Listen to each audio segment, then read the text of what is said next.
สวัสดีค่อยซื้อเคนค่อยเป็นเจ้าของสวนน้ำป่าฟ้างามสวนน้ำป่าฟ้างามตั้งอยู่บ้านผาเวียงเมืองหลวงพระบางแขวงหลวงพระบางเป็นบ้านสุดท้ายติดกับชายแดนเมืองโพนไซซึ่งห่างจากตัวเมืองหลวงพระบางประมาณ 37 กิโลส่วนของเราเป็นส่วนผักปอสันผิดที่ปอสันผิดเป็นส่วนผักผสมแต่ส่วนหลายเราผักของเราจะส่งให้โรงแรมและร้านอาหารหลายกว่าจะเป็นร้านอาหารหลักๆในหลวงพระบางก็จะมีพวกร้านอาหารแนวหน้าแล้วก็จะมีพวกโรงแรมใหญ่ๆในหลวงพระบางที่ก็จะใส่ผักของพวกเราส่วนของเราเนาะก็ตั้งมาตั้งแต่เดือนวันที่10 เดือน 11 ปี 2016นี่ก็ใกล้ๆที่ฮอด2 ปีแล้วซึ่งก่อนที่จะมาเฮ็ดสวนเนาะค่อยก็สิว่าจะได้ว่าสิค่อยบ่ได้จบเกษตรค่อยบ่ได้เรียนเกษตรค่อยบ่ได้รู้เกี่ยวกับการปลูกพืชบ่ได้รู้เกี่ยวกับพวกนี้จักอย่างค่อยเรียนจบเศรษฐศาสตร์แต่เรียนบริหารธุรกิจนะเรื่องการตลาดจังซี่แต่สิ่งหนึ่งที่ให้ค่อยกลับคืนมาเฮ็ดอันนี้หลังจากค่อยจบสุภานุวงศ์แล้วก็ที่ว่าอะไรมันสิ่งนี้เป็นสิ่งหนึ่งที่ให้ค่อยคิดกลับคืนมาบ้านแล้วค่อยเฮ็ดเวียกกับโครงการช่วยเหลือแล้วก็หัวหน้าของค่อยได้อธิบายถึงความสำคัญเรื่องเกษตรนะเราอธิบายหลายๆอย่างเราเฮ็ดให้ค่อยรู้ว่าเกษตรมันเฮ็ดให้เรา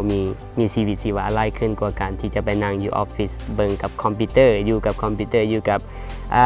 ที่ว่าได้เงินเดือนหลายก็ค่อยคิดว่ากับบ่ปานใดแต่ว่าการเฮ็ดสวนเราได้รู้หลายๆอย่างคือเราได้เบิ่งการเติบโตของผักที่เราปลูกเราได้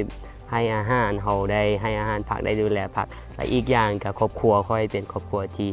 มีพื้นฐานเกี่ยวกับกสิกรรมอยู่แล้วนะและเขาเจ้าก็อยู่ได้มาด้วยกสิกรรมเขาอยู่ได้มาด้วยการเฮ็ดหัวเฮ็ดสวนบ่แม่นว่าเฮ็ดเวียกเกษตรมันทุกข์เด้อมันเหนื่อยมันเมื่อยเด้อค่อยบอกว่ามันบ่ได้เมื่อยมันสบายกว่าคนที่นั่งออฟฟิศเราเฮ็ดเวียกกับหน้าคอมเรามีชั่วโมงเบรกแต่12 โมงหา1 โมงแต่ชั่วโมงเบรกของเรามันมีหลายเรื่องการที่เราเฮ็ดเกี่ยวกับมาร์เก็ตติ้งเนาะอันนี้มันเป็นมัน challenge เลยเพราะว่ามาร์เก็ตติ้งเขาเจ้าเฮ็ดในบริษัทใหญ่หรือว่าในสินค้าต่างๆสิมันจะแตกต่างเกี่ยวกับมาร์เก็ตติ้งที่เราเอา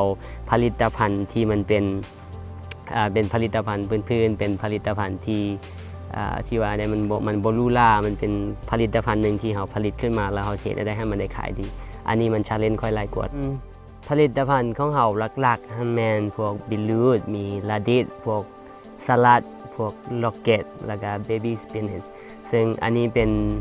ผลิตภัณฑ์หลักที่เราส่งให้โรงแรมและร้านอาหารแต่ส่วนที่เหลือพวกเราก็มีคือกันพวกเรามีหัวสะคานมีซี่ไข่มีผักที่มันเป็นโลโก้ผักพื้นบ้านเราก็ให้พวกแม่ค้าสาวขายที่เขาเจ้าอยู่แถวไกลๆนี่เขาเจ้าก็มาซื้ออยู่ส่วนเลยเราไปส่งผักแต่ละเทื่อก็จะมีมื้อวันจันทร์แล้วก็มีวันพุธแล้วก็มีมื้อวันศุกร์อันนี้เป็น delivery คือไปฮอดหน้าบ้านเลยนะแล้วก็ส่งเป็นแพ็คเกจแต่ถ้าเจ้าสนใจที่จะเอาเป็นแพ็คเกจก็ได้เจ้าสนใจที่จะเอาเป็นแต่ละแนวสนิทก็ได้คันถ้าว่าเป็นแพ็คเกจก็แพ็คเกจน้อยก็ 50,000 แพ็คเกจใหญ่ก็80แล้วก็แพ็คเกจใหญ่หั่นก็20,000เนาะแล้วอันต่อไปคือสิ่งพวกเราจะเฮ็ดต่อไปนี่คือค่อยอยากจะเฮ็ดให้มันมีกิจกรรมอยู่ในส่วนของค่อยก็คือกิจกรรมเป็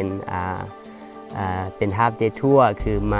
มาย่างเลาะสวนแล้วก็เรียนรู้ว่าวิธีชีวิตของชาวเกษตรกรได้แล้วก็ค่อยสิเป็นคนพาเที่ยวเอง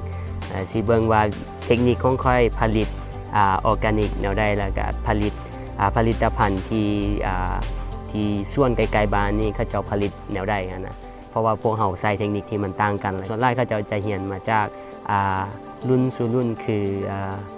อรุ่นพ่อแล้วก็มาสู่รุ่นลูกแต่ส่วนของเรามันจะเรียนทั้งเทคนิคทั้งได้จากเทคนิคได้จากการฝึกสอนมานะแล้ว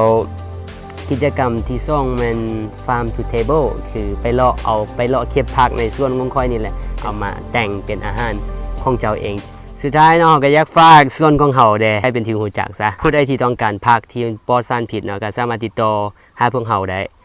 จะเป็นทางเว็บไซต์บ่จะเป็น Facebook บ่จะเป็นทางอีเมลทางโทรศัพท์ยังก็โทรเข้ามาได้สำหรับคนใดที่อยากจะมาเล่นหรือว่าอยากจะมาชิมอาหารหรือว่าอยากจะมาพักผ่อน